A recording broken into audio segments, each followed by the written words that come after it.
क्योंकि वो काफी नीरस और उबाऊ भी था।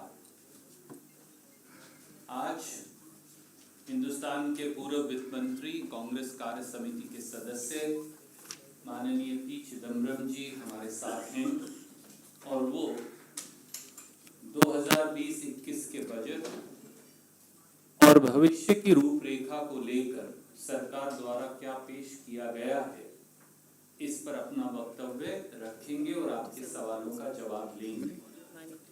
आदरणीय P Chidambaram ji.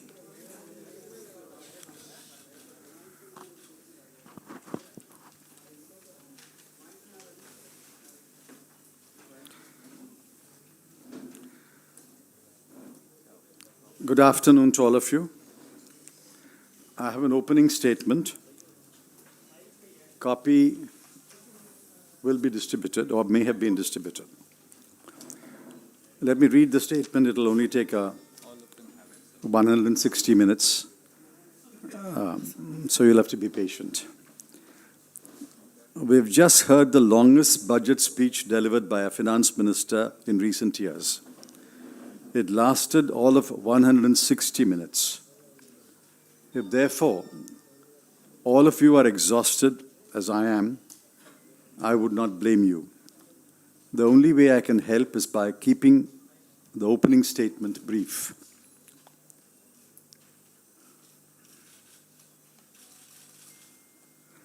I'm at a loss to understand what was the message intended to be conveyed by Budget 2020-21.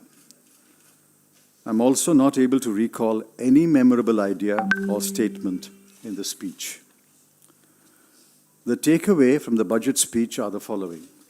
1.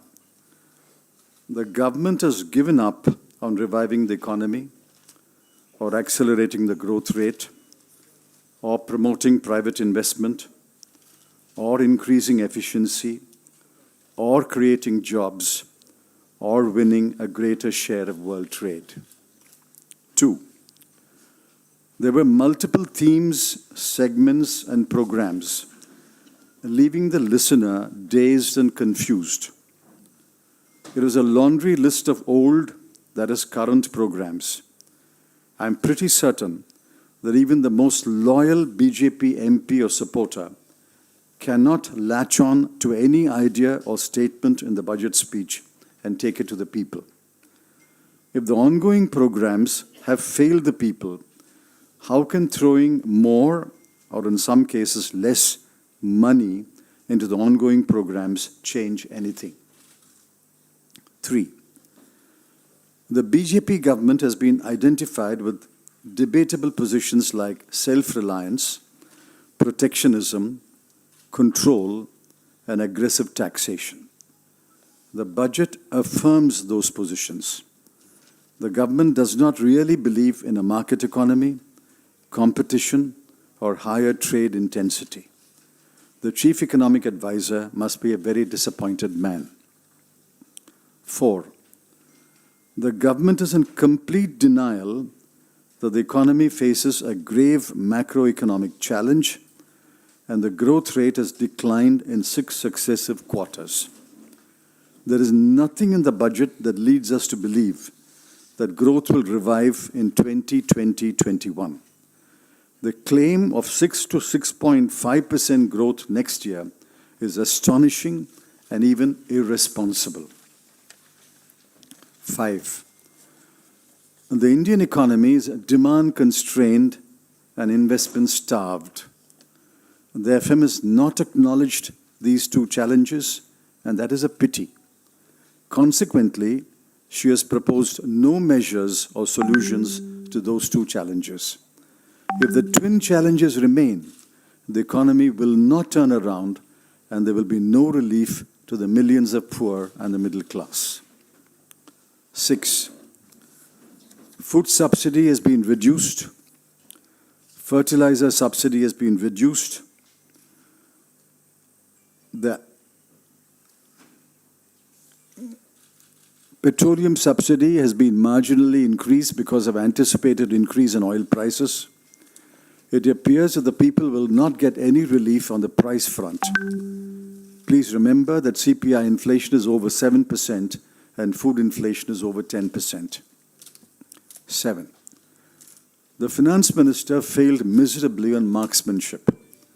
In 2019-20, the current year, she failed to meet any of the key budget estimate targets: nominal GDP growth, fiscal deficit, net tax revenue collection, disinvestment revenue, or total expenditure. There is no assurance that she will meet the targets set for 2020-21. 8.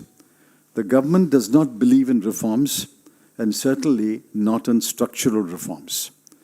The FM has outright rejected every, and I repeat, every reform idea contained in the economic survey. I wonder, did the FM read the economic survey? I also wonder, was the chief economic advisor privy to the contents of the budget speech? I think the answer to both questions is in the negative. So that is your budget for 2020-21. You did not ask for such a budget, and you did not deserve such a budget for voting the BJP to power. But you have to live with it until the government is forced to revise it, as it did in 2019. Any questions? We'll take it. We'll start with you. Sir, I just want to know whether the Congress party welcomes the income tax relief in terms of for the salaried classes. There has been some reduction, and of course, Nirmala Sitaram says that exceptions will be removed. And then, of course, the other aspect about the fact that there's going to be disinvestment of, once again, LIC and IDBI. So do you think that is in the correct direction? See, as far as the personal income tax relief is concerned, of course, we would welcome any relief given to the income taxpayers in the lower brackets. But whether it is 40,000 crore is a big question mark, because it is subject to the condition that you can't avail of exemptions. It's only when you trade off the exemption and the relief, you can really arrive at the relief. If they've finally thrown some crumbs at the lower tax bracket, I mean, it's not a matter to be welcomed or congratulated about, but any relief to the lower income tax bracket, we welcome it.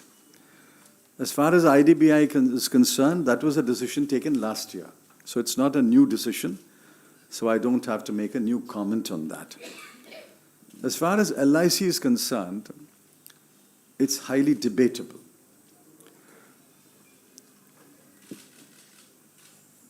To assume that every public sector must go through a process of disinvestment, partial or whole, is wrong. LIC actually has increased its share of first premium income in the last year, as reported by the chairman. It has gained in competition with very strong private sector players. So we will internally debate it within the party, and we will give our view on the floor of Parliament. But I think it's a highly debatable proposition. Yes. Yes, sir. What do you think of the tax exemption on the sovereign wealth funds? Do you think that this would bring in some money into the infrastructure sector? She announced it last year. She reiterated it this year. Yeah, but there hasn't been any. No, last year she didn't raise any money. But today, the external market conditions are certainly not favorable for a sovereign wealth fund.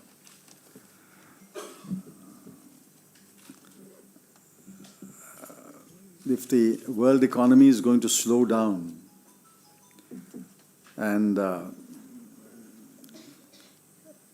oil prices will rise, or there's going to be conflict in some theaters, I don't know what the external situation will be. They announced it last year. They didn't raise any money. If they have announced it again this year, I doubt whether they'll be able to raise any significant amount of money. The better course is to allow a quasi-sovereign to raise money abroad, and that will benchmark where your sovereign rating is. The obvious quasi-sovereign is the State Bank of India.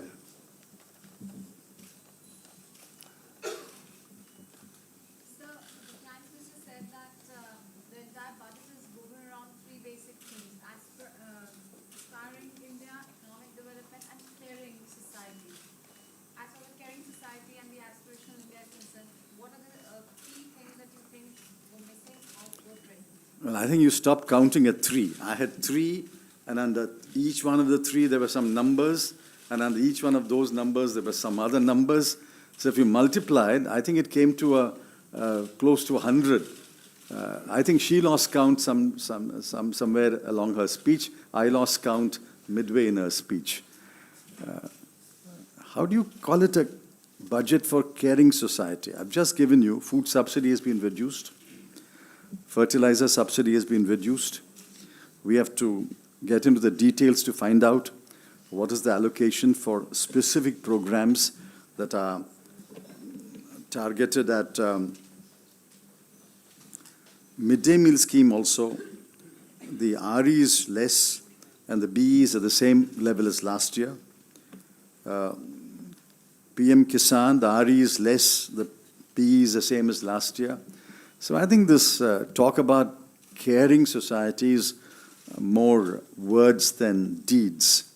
Once we drill into the numbers, we will know how caring they are or how uncaring they are. But what about aspirational India? Because all the opposition parties are saying that the burning issue of unemployment is somewhere not touched upon by this budget. That's true. That's what I said. Surprisingly, the president's speech did not utter a word about employment. And I commented on that yesterday.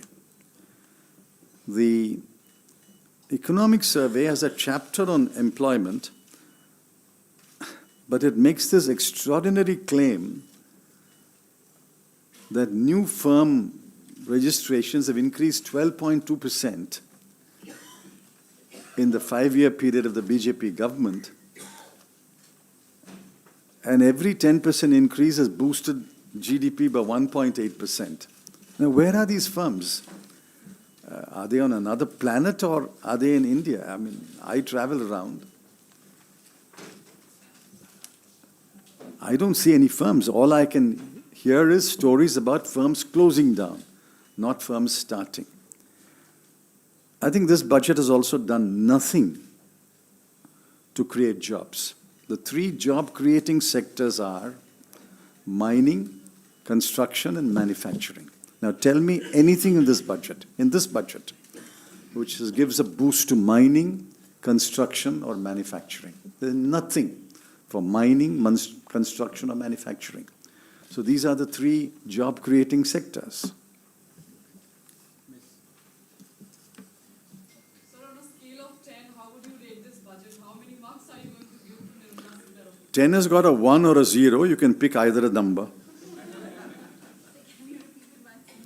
10 has got a 1 and a 0. You can pick either number. I'm okay with it. So this is regarding the archaeological outlet museum in Adishwara, Tamil Nadu. So would you like to comment anything? Because when Finance Minister was mentioning, it's mentioned as a Saraswati Sindhu civilization instead of because based on the reports we are getting in Kiradi, it's actually a Dravidian civilization. No, I think she mentioned some other place, not Kirladi. She mentioned Rakhi Gadi as Where is that? No, I know in Tamil Nadu, but where in Tamil Nadu? It's not Kirladi. Thoothukudi. No, I have no complaint if there is archaeological site in Thoothukudi. Well, I was disappointed that she didn't name Kirladi. Kirladi is a authentic and a pure Dravidian civilization. I don't know what the Thoothukudi site is. Since I don't know, I can't answer. But why she emphasized repeatedly Sindhu Saraswati civilization, she should have also acknowledged that there is an equally ancient, equally famous civilization called the Dravidian civilization.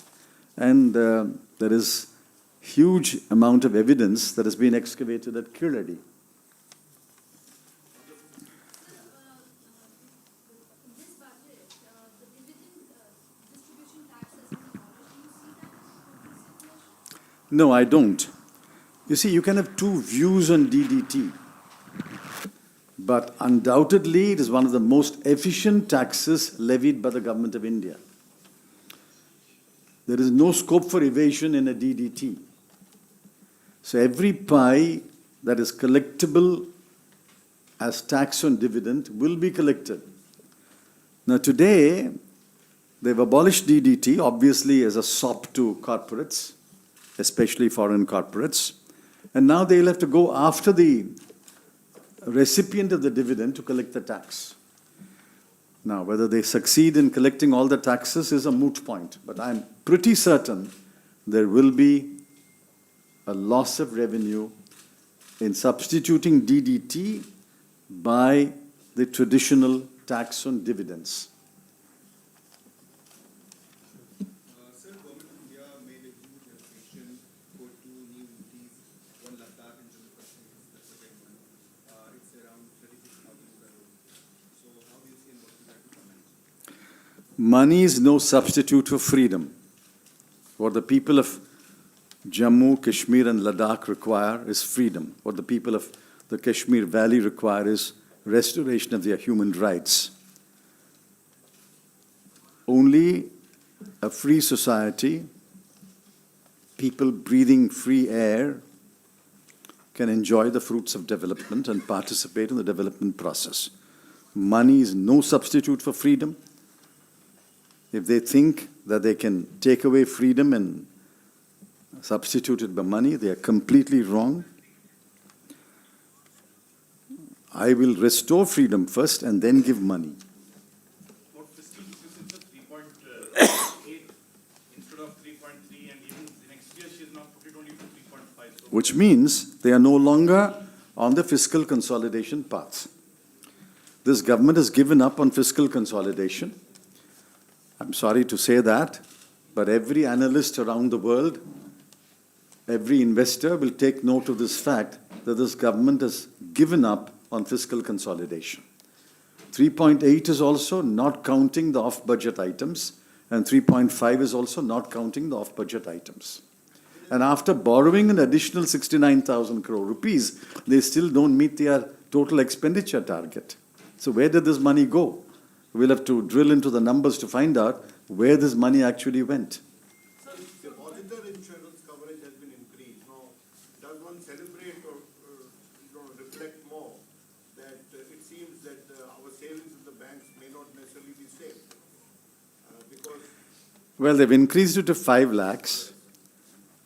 About, I think 70 or 75% of deposits have only less than 5 lakhs. They are covered. But I have never felt that our banks were unsafe and our deposits were unsafe. And to even imply that public sector banks were unsafe is, I think,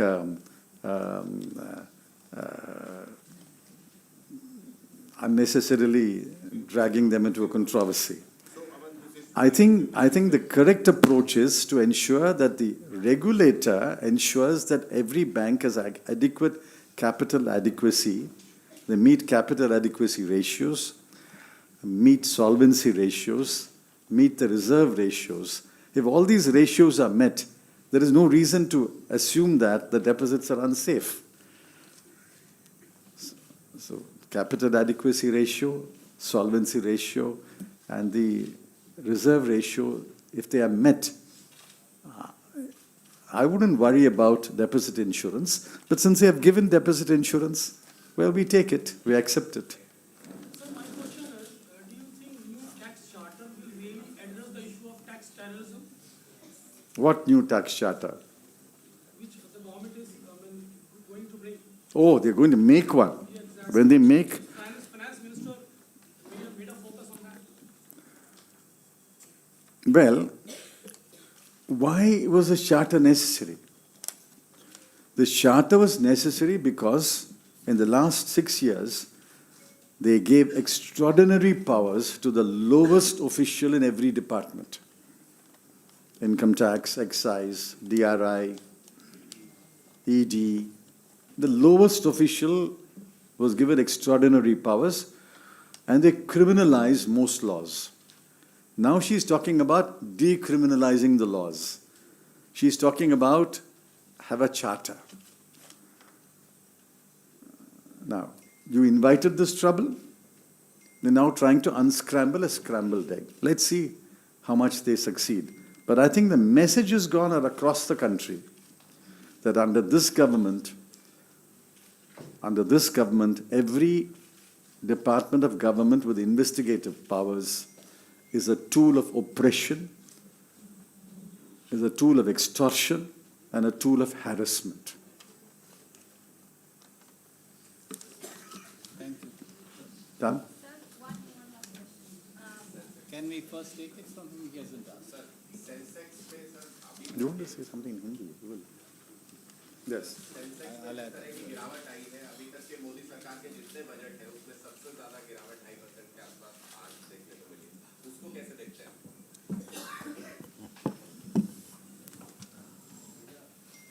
वो GDP की growth हो या फिर Sensex की गिरावट, सच ये है आदरणीय मित्र के जब आप बदहाली नॉमिक्स परसू करेंगे थाली नॉमिक्स के नाम पर, तो फिर उसका नतीजा यही होगा। मैं इससे पहले के और प्रश्न लूँ, मुझे चिदम्बरम साहब ने कहा था कि बहुत संक्षिप्त में जो उन्होंने कहा मैं वो हिंदी में दोहरा दूँ, तो मैं उनकी अनुमति से वो हिंदी में दोहराऊंगा। आज के बजट का सार जो है वो कुछ बिंदुओं के अंदर देखा जा सकता है। भाजपा सरकार ने अर्थव्यवस्था को दोबारा से पुनर्जीवित कर आगे बढ़ाने की बजाय, निजी निवेश को प्रोत्साहन देने की बजाय, रोजगार सृजन की बजाय, विश्व व्यापार के एक बड़े हिस्से पर भारत का कब्जा करने की बजाय इन सारे विचारों को पूर्णतया त्याग दिया है।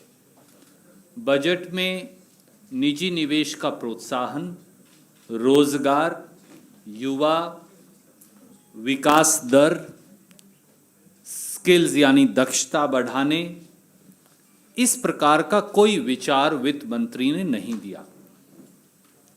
दूसरा पहलू आज के बजट का है कि भाजपा सरकार, मोदी सरकार इस बात से पूरी तरह से गुरेज करती है कि अर्थव्यवस्था को एक वैश्विक और हमारे देश की व्यापक आर्थिक चुनौती का सामना करना पड़ रहा है कि मंदी और तालाबंदी इस सरकार का अभिप्राय या पहचान बन गई है और पिछले 6 तिमाहियों में विकास दर लगातार गिरकर 5% से कम हो गई है। ऐसे में 2020-21 में विकास दर की गति बढ़ेगी, ना तो वो सामने दिखता, ना वो आंकड़ों में दर्शाया जा सकता। 6 से 6.5% की विकास दर का क्लेम अपने आप में या तो आश्चर्यचकित करता है या गैर जिम्मेवाराना है। तीसरा, भारतीय अर्थव्यवस्था की मूलभूत समस्या, जैसा चिदम्बरम जी ने कहा, वो है लैक ऑफ कंजम्पशन यानी मांग की कमी और उसके साथ साथ निवेश की कमी, लैक ऑफ इन्वेस्टमेंट। वित्त मंत्री ने इन दोनों चुनौतियों को स्वीकार ही नहीं किया। जब आप मर्ज को स्वीकार ही नहीं कर रहे तो आप मरीज का इलाज कैसे करेंगे? इसलिए कोई समाधान इन दोनों पहलुओं पर उम्मीद नहीं कि सरकार कर पाएगी। चौथा, जैसा महत्वपूर्ण तौर से उन्होंने कहा, इस देश में पहली बार खाद्य सब्सिडी कम कर दी गई।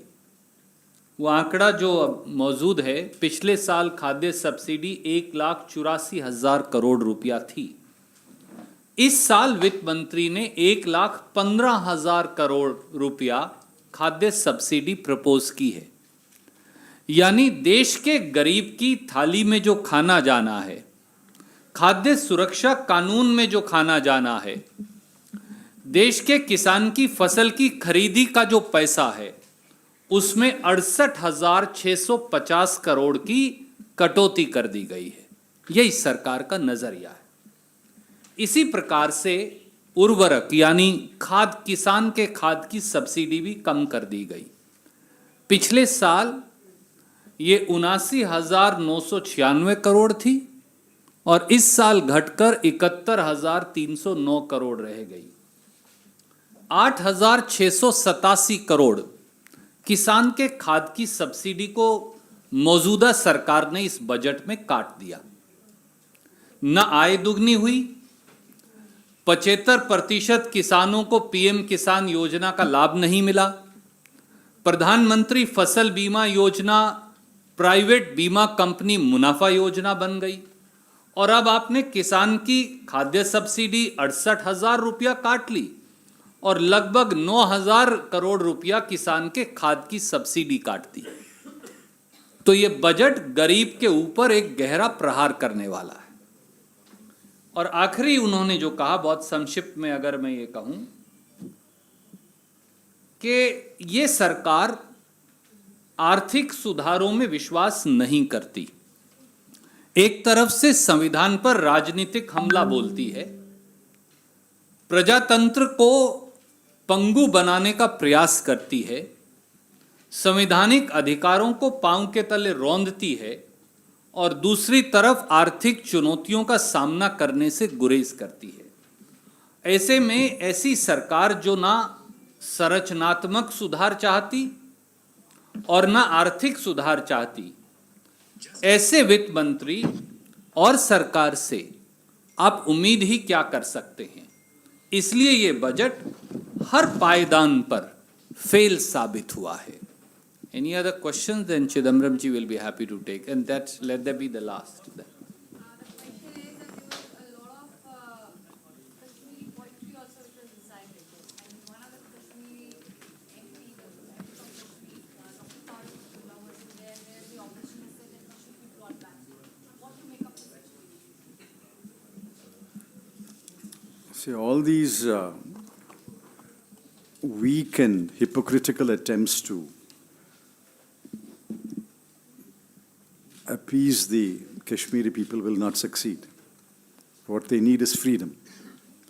Remember, since August 5, freedoms have been taken away from the Kashmir Valley. People are still in custody without charges. The world has taken note of the fact that India has denied freedom to 75 lakh people in the Kashmir Valley for over 6 months. The first thing that the government should do is to restore the freedom. It's only after you restore freedom you can talk about other things like money or poetry. Chidambaram, the defense budget under the capital expenditure has been increased only by 10,000 crores. In the face of so much of militarism and claims of threat from all around. How do you read that? It is for the